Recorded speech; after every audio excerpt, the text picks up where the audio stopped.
তোমার দাদা মারা গেছেন আজ 10 বছর হলো, এখন পর্যন্ত তোমার বাপ তোমার ফুফুকে জমি দেয়নি।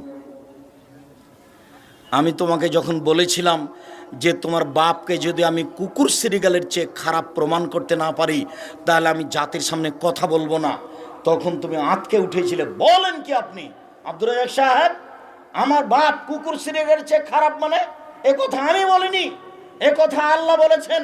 বুঝেও বুঝে না ওরা, অন্তর আছে বুঝে না, দেখেও দেখে না ওরা, চক্ষু আছে দেখে না, শুনেও শুনে না ওরা, কান আছে শুনে না। উলায়েকা কালানাম, তারা পশু প্রাণীর মতো, তারা গরু ছাগলের মতো, তারা কুকুর শিলের মতো, বালুহাজাল বরং তার চেয়ে খারাপ। এই ছেলে, তোমার বাপ মারা, তোমার দাদা মারা গেছে 10 বিঘা জমি রেখে।